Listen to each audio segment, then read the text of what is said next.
منافقین کے سلسلے میں ہم یہ بھی دیکھتے ہیں کہ جب منافقین کا کردار بیان ہوتا ہے تو اللہ تعالیٰ اس کردار کی وضاحت کرنے کے لیے منافقین کی مثالیں بھی بیان کرتے ہیں کہ ان کی مثال کیسے ہے۔ منافقین کی مثالیں دیکھنے سے پہلے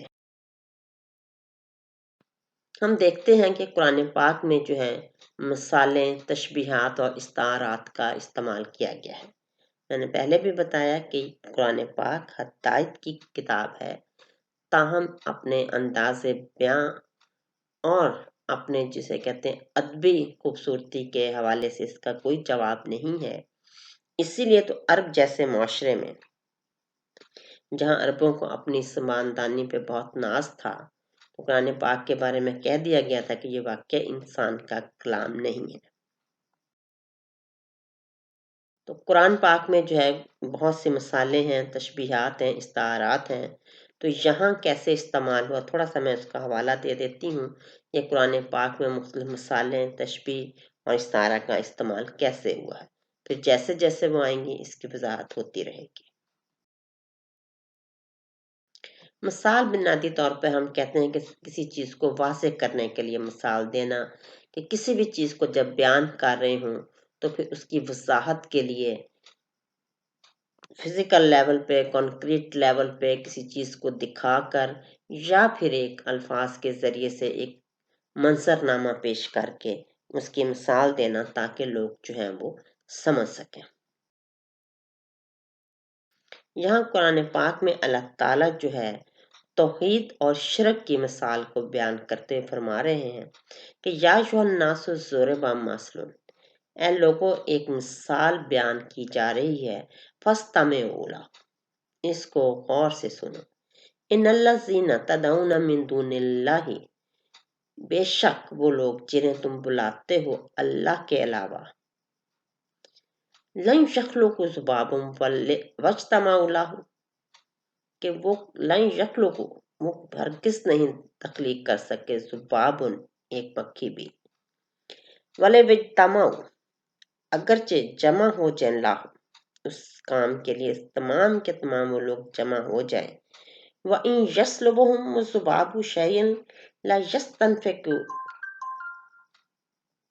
وَإِن يَسْلُبْهُمُ الذُّبَابُ، اور اگر وہ مکھی جو ہے ان سے کوئی چیز چیز چھین لے، لا يَسْتَنقِذُوهُ، تو کیا کرتے ہیں، منو، وہ اس سے یہ چیز واپس نہیں لے سکتے، ضعف الطالب و مطلوب، طالب بھی کمزور اور مطلوب بھی کمزور۔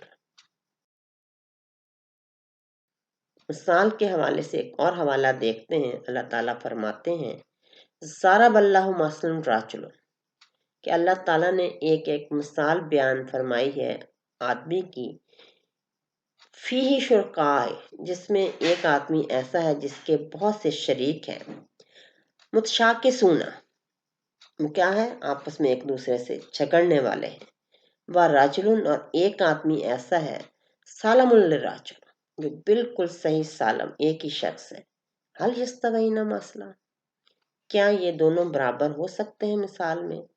الحمدللہ، تمام تعریفیں اللہ کے لیے ہیں، بل اکثرہم لا یعلمون، لیکن اکثر لوگ یہ نہیں جانتے۔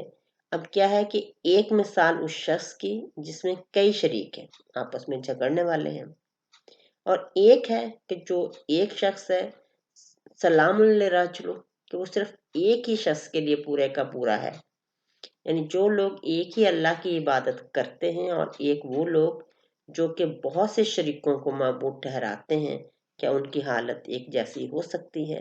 تو اب اللہ تعالیٰ نے بتایا کہ شرک کیا چیز ہے، اس کی حالت کیا ہوگی، اور جو توحید کا ماننے والا ہے اس کی حالت کیا ہوگی۔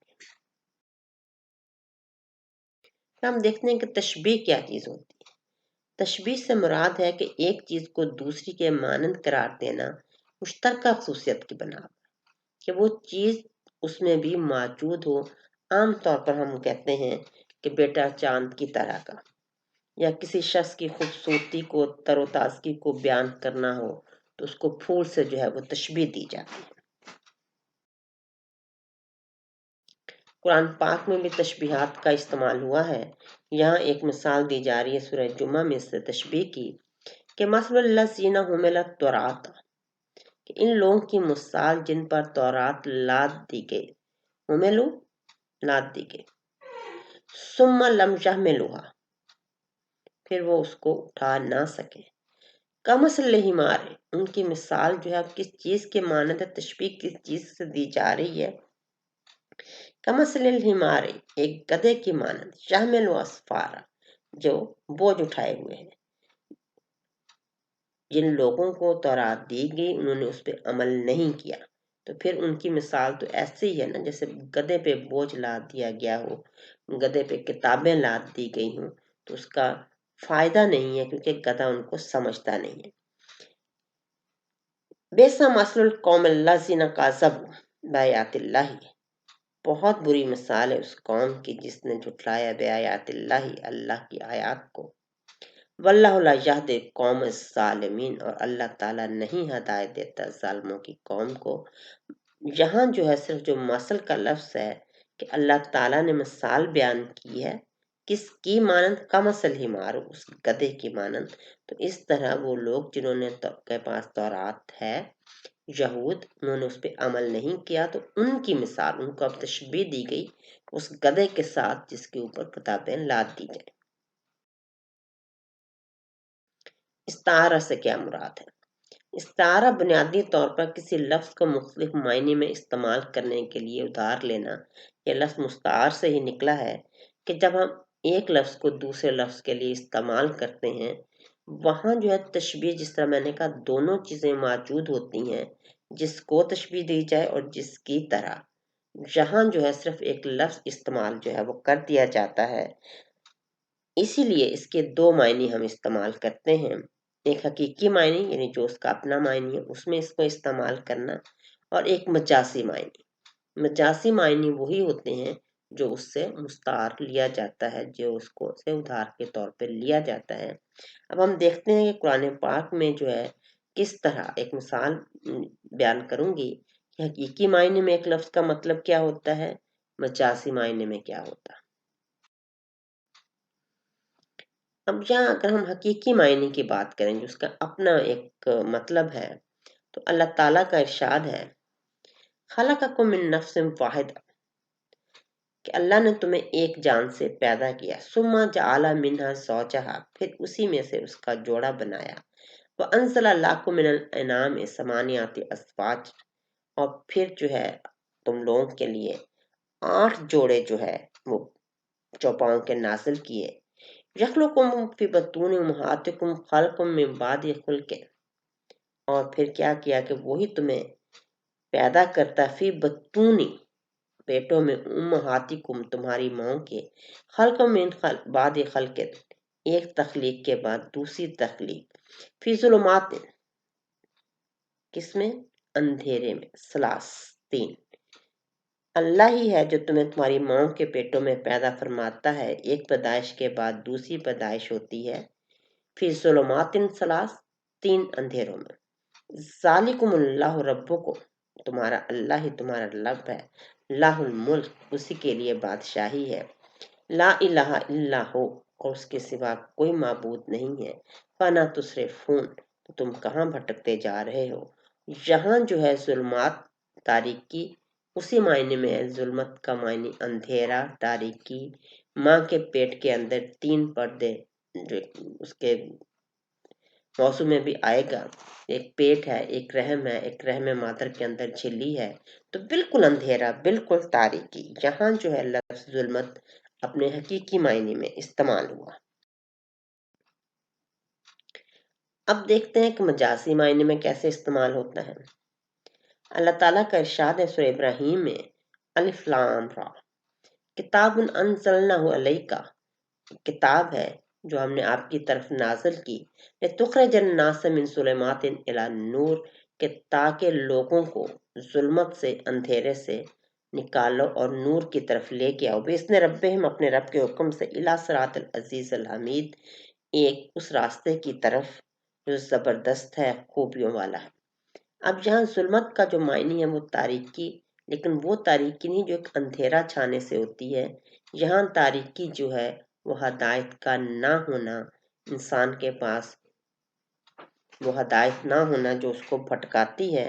پھر الا نور، نور بھی یہاں مجازی معنی میں ہی استعمال ہوا ہے. روشنی دونوں جو ہے وہ کیا ہے کہ کتاب نازل کی گئی قرآن پاک. قرآن پاک جو ہے وہ لوگوں کو ظلمت سے یعنی تاریکی سے روشنی کی طرف لاتی ہے، ایک جو جہالت ہے اس سے علم کی طرف، اللہ کی ہدایت کی طرف. تو یہاں جو ہے نور اور ظلمت دونوں ہی مجازی معنی میں استعمال ہوئے ہیں. ایک اور مثال دیکھتے ہیں جس میں ظلمت جو ہے حقیقی معنی میں بھی ہو سکتا ہے اور مجازی معنی میں بھی. سو انعام اللہ تعالیٰ کا ارشاد ہے، وہ اللہ سے، وہی اللہ ہے، جعل لکم النجوم، جس نے تمہارے لیے بنائے ستارے، لتہتدوا بہا فی ظلمات البر والبحر، کہ تم ہدایت پاؤ کہاں سے؟ اندھیرے میں جو بر خشکی کا ہے، والبحر اور سمندر کا. قد فصلنا الآیات لقوم یعلمون، ہم نے آیات کھول کر بیان کر دی ہیں لوگوں کے لیے جو جانتے ہیں. یہاں ہم آتے ہیں ظلمت کے حقیقی اور مجازی معنی کے لیے کہ لتہتوا بہا فی ظلمات البر والبحر. اب جو خشکی کی ظلمت ہے، اندھیرا ہے، جب انسان کو ایک صحیح راستے کا نہیں پتا ہوتا کہ کدھر کو جانا ہے، تو وہ بھی ہمارے پاس ایک ظلمت ہے، اندھیرا ہے، ہمیں نظر نہیں آتا. یہاں ظلمت جو ہے وہ مجازی معنی میں ہے. والبحر، اور اگر آپ سمندر کو دیکھیں تو سمندر کے اندر بھی اندھیرا ہوتا ہے، اور رات کی تاریکی ہو یا بہت وسیع سمندر کا راستہ ہے تو وہاں سمندر میں راستہ جو ہے وہ زیادہ مشکل ہے خشکی کی نسبت بھی، اور بالکل وہ تاریکی ہے. تو یہاں جو ہے ظلمت ہمارے پاس حقیقی اور مجازی دونوں معنوں میں استعمال ہوا ہے کہ اللہ تعالیٰ جو ہے وہ روشنی دیتا ہے. جو اللہ تعالیٰ نے ستارے بنائے تاکہ ان کی مدد سے تم اپنے لیے ایک گائیڈ لائن لے سکو، روشنی کی کس طرح خشکی کا راستہ ہو یا سمندر کا راستہ ہو. اور اکثر ہم دیکھتے ہیں کہ رات کے وقت سمندر کے راستے میں اور خشکی کے راستے میں ستاروں سے جو ہے وہ مدد لی جاتی ہے.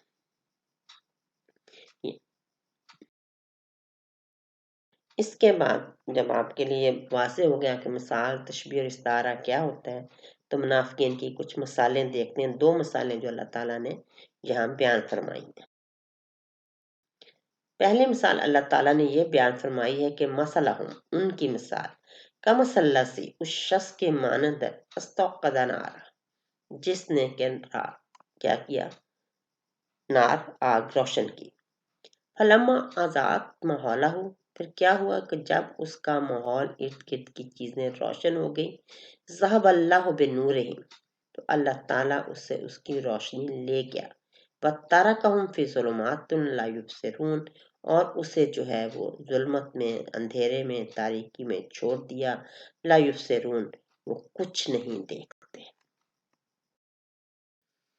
اب ہم دیکھتے ہیں کہ اگر بالکل اندھیرا ہو، تاریکی، ظلمت، وہاں آگ جلا لی جائے تو روشنی ہو جاتی ہے، ارد گرد کا ماحول روشن ہو جاتا ہے. اور پھر اگر اللہ تعالیٰ اس روشنی کو تو دوبارہ ہمارے پاس تاریکی ہے اور کوئی راستہ سچائی نہیں دیتا. حضرت عبداللہ بن مسعود اور دیگر صحابہ نے اس کا یہ مطلب بیان کیا ہے کہ جب آپ صلی اللہ علیہ وآلہ وسلم مدینہ تشریف لائے تو کچھ لوگ مسلمان ہو گئے، لیکن پھر جلدی منافق ہو گئے، یعنی اسلام کو انہوں نے قبول نہ کیا دل سے.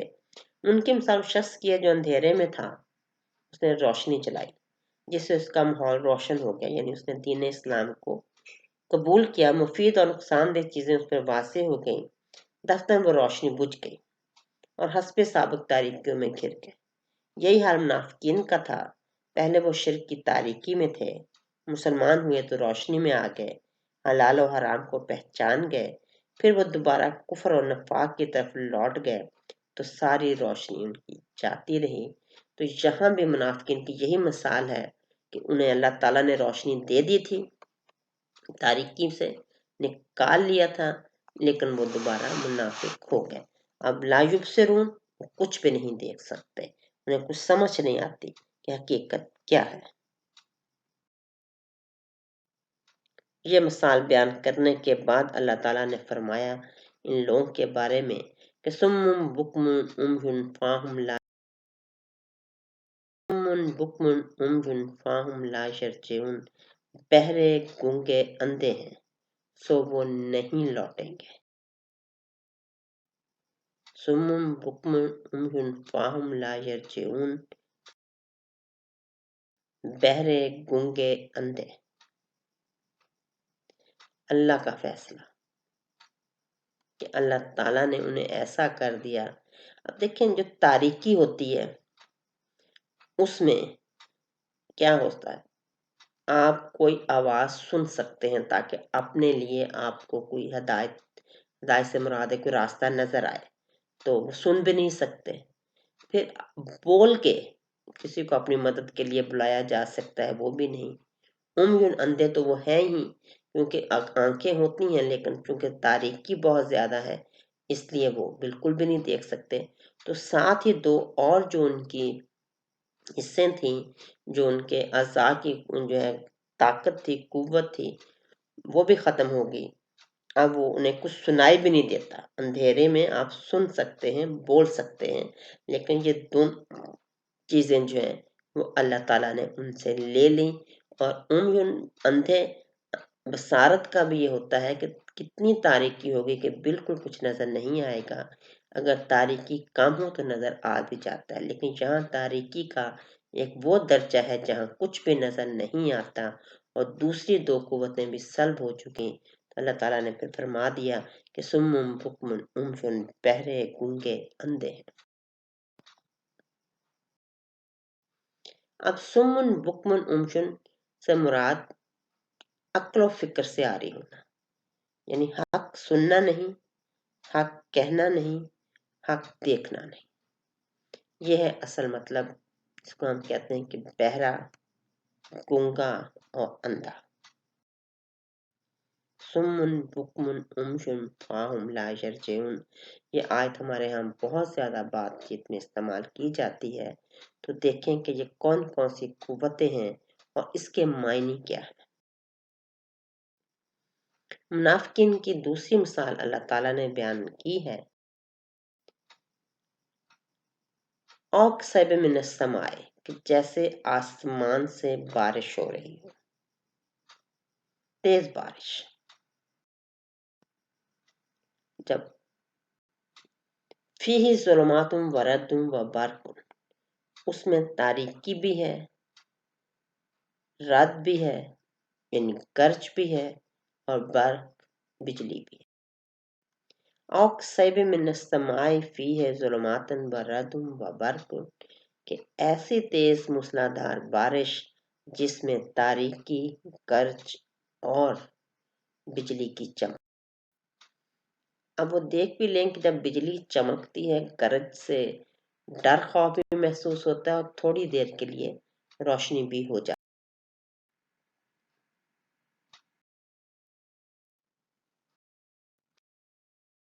کاد البرق یخطف ابصارهم، قریب ہے کہ بجلی ان کی آنکھیں اچک کر لے جائے.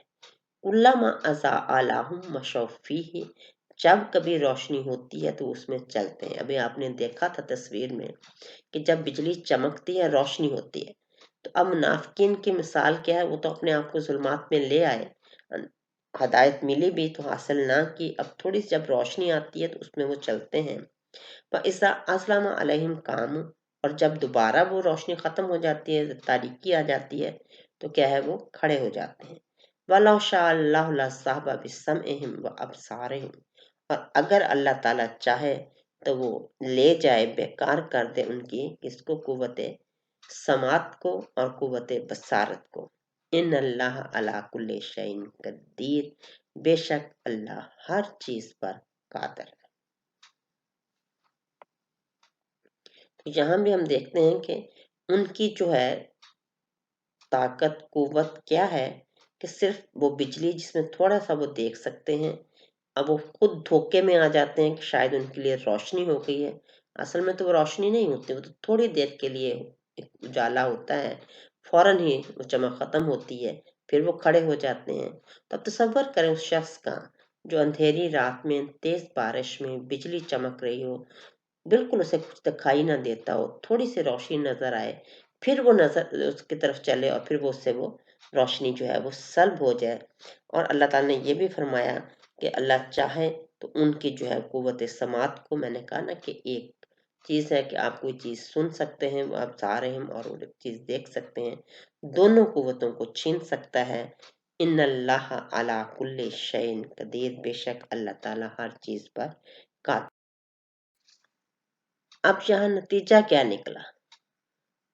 یہی کہ ہر چیز اللہ کے اختیار میں ہے، وہ چاہے تو انسان آگے بڑھے، وہ چاہے تو انسان آگے نہیں بڑھ سکتا، سب کچھ اسی کے قبضہ قدرت میں ہے، کیونکہ ان اللہ علی کل شیء قدیر، اللہ ہی ہر چیز پر قدرت رکھتا ہے۔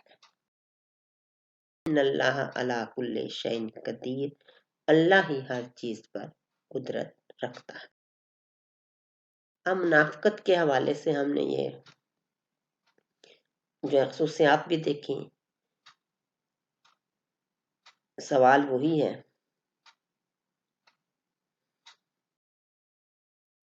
سوال کی روشنی میں ہم تجزیہ نفس کی طرف آتے ہیں، جو ہمارے پروگرام کا 7واں اہم نقطہ ہوتا ہے، اور اس کی بنیاد ہم نے اپنے تجزیہ کرنا ہوتا ہے سچ کے ساتھ۔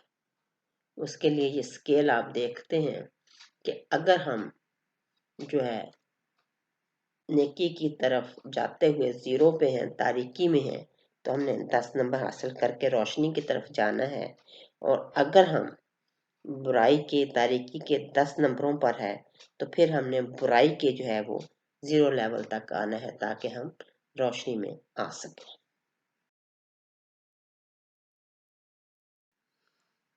اب سب سے پہلے ہے منافقت۔ منافقت دیکھی ہم نے کہ دو منہ، کبھی کچھ کہنا کبھی کچھ کرنا۔ تجزیہ کریں۔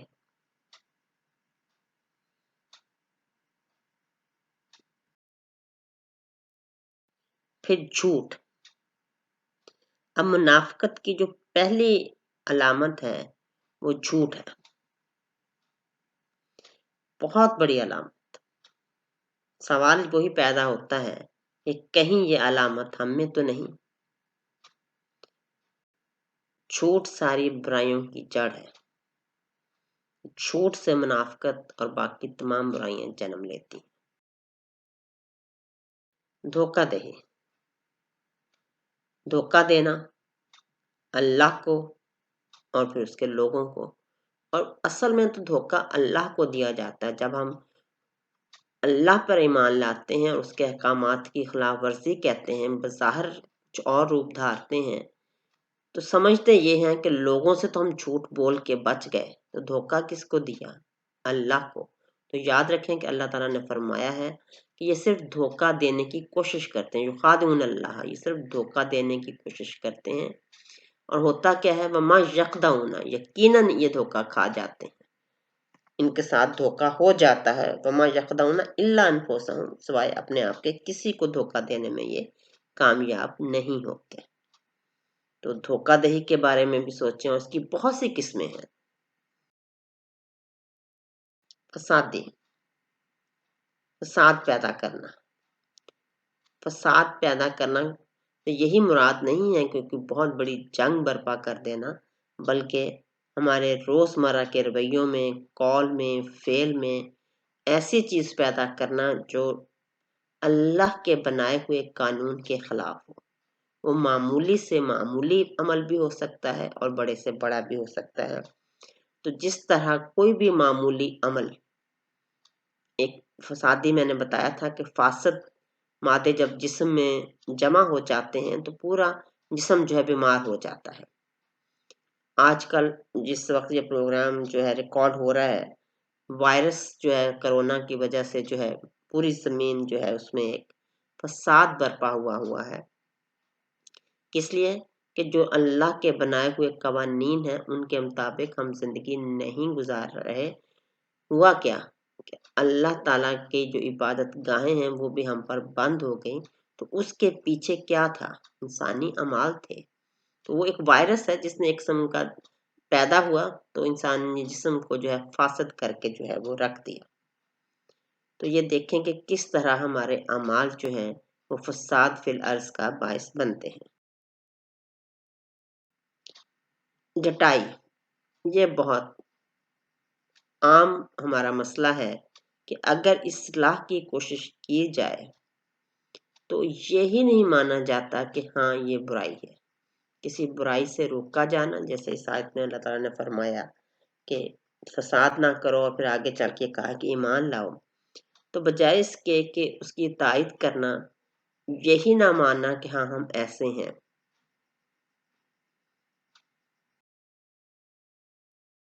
خود فریبی سب سے خطرناک چیز کہ دیکھتے ہم یہ ہیں، خیال ہم یہ کرتے ہیں کہ ہم نے دوسروں کو بھی دھوکہ دیا، اللہ کو بھی دھوکہ دیا، اپنی ڈٹائی کی وجہ سے اپنے کسی بھی غلط عمل کو ثابت کر دیا. اصل میں کیا ہے؟ یہ خود فریبی ہے. بہت سے موقعوں پہ ہمیں پتہ ہوتا ہے جب ہم جھوٹ بولتے ہیں کہ یہ عمل غلط ہے. جھوٹ بولنا اس امر کی گواہی ہوتا ہے کہ جس چیز کے بارے میں، جس قول کے بارے میں آپ اس کی تکذیب کرتے ہیں، اس کا مطلب آپ مان لیتے ہیں کہ وہ غلط ہے. تو ہم کیا کر رہے ہوتے ہیں؟ خود فریبی میں مبتلا ہوتے ہیں.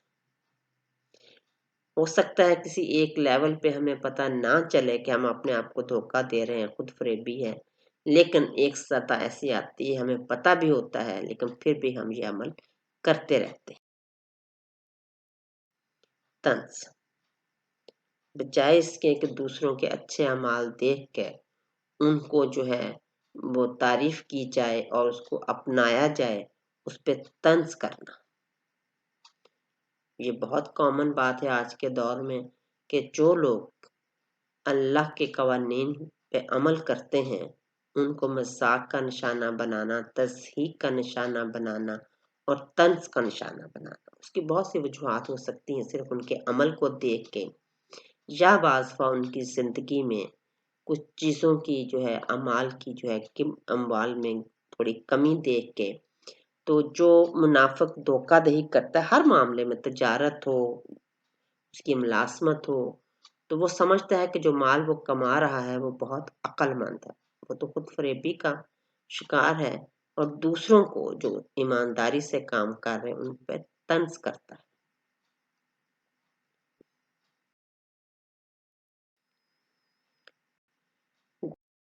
کو ہم نے دیکھا. اچھا، گروہ ثلاثہ کو اگر ہم تھوڑا سا ایک اس کا دوبارہ خلاصہ دیکھیں کہ متقین کے بارے میں اللہ تعالیٰ کا ارشاد ہے اولئک علی ھدی من ربہم واولئک هم المفلحون.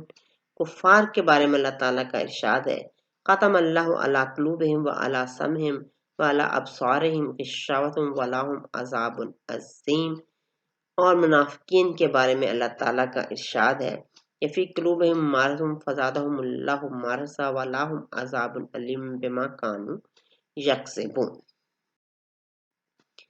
یہاں پہ ایک اور پہلو جو سامنے آتا ہے وہ انسانی اعضاء اور ان کے افعال ہے کہ یہاں اللہ تعالیٰ نے کہا ہے کہ کفار کے متعلق کہ جو مہر لگائی ہے اللہ قلوبہم دلوں پر، پھر سمعہم کانوں پر قوت سماعت و ابصارہم قوت بصارت. پھر منافقین کے بارے میں جب ہوا کہ ان کے دلوں میں مرض ہے.